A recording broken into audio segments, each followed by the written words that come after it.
What's up, guys? Lloyd Mouse here. It's been forever before I uploaded a video, and it's just been a terrible time with COVID and all. Work's been hard to come by, and money's spent and all that. But I managed to do something, and today I'm going to show you one of the projects that I've been working on underground. And it's a good and a bad day at the same time, because today on one of those projects, terrible what they did, these thieves. I don't trust South Africa anymore, and it's really terrible. So guys, let me just show you what happened to me yesterday. And this is the project that I've been working on. And this is the project that I've been working on. And it's really terrible because I only purchased it recently, and I wanted to do a series of videos with this thing. And before I could even start, they broke it and they wanted to steal it. And they left me bleeding. I'm really heartbroken. I'm really scared, and I'm really shocked at the same time. So it's really terrible. Let me show you what they did, so that if you have a similar thing and you live in South Africa, these are going to be the steps that you need to take, so that they don't get your valuable car. So this is what they did. I don't know why they did. It was locked. So if you look carefully, they put in a screwdriver or something in there, and they managed to break the door. As soon as they got in, they stripped off the cover. This thing usually is protected by this, and it's covered. They unscrewed it, and when they unscrewed it, they broke the wires. Came this side. Hold on just a minute. Came this side. Took out the ignition.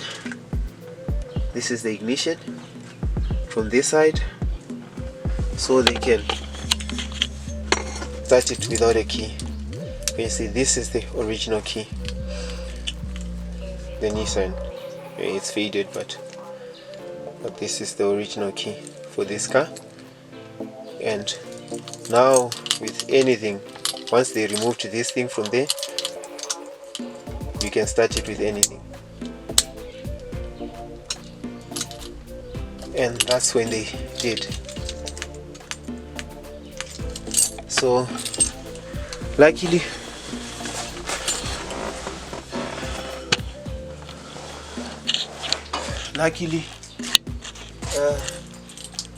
this thing has an immobilizer, so when they started it, the alarm went off.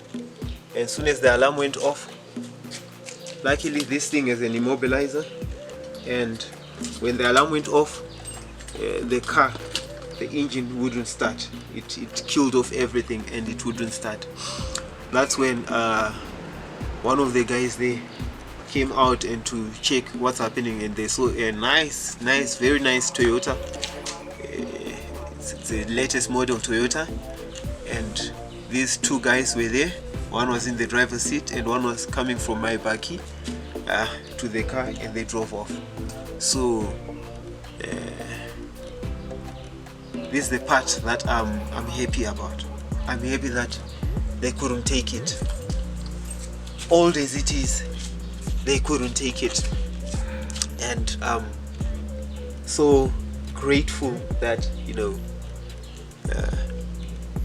and so shocked that that old thing that I was saying, this is an old car, no one wanted, they wanted it. So it also gave me evaluation on what I consider old and what other people also considered old. And the second thing is, if they taken it, this is my life savings, and I would have been back to square zero, not square one, back to square zero. And because of that, I'm really, really grateful to the Lord. Now, these are the things that you need to do when you are in South Africa. First, and also this is what I'm also going to do now. First of all, I'm going to fix everything, and once everything is fixed with the ignition and the electrics that they butchered, when everything is fixed, I'm going to put a gear lock. One that when you put a gear here, it clips there and it locks it so that they can't move the gear. The second thing, I'm also going to put maybe a steering lock. I'm still finding out how best to do it. Steering lock, so that when it's locked, you can't turn the car. The other thing that I'm also going to do is put a proper alarm, not just an immobilizer, but a proper alarm, so that when you want to touch the door, the alarm goes off. That's the 3 things that I'm going to do. And for an old bakkie, I'm really, really grateful that they couldn't take it.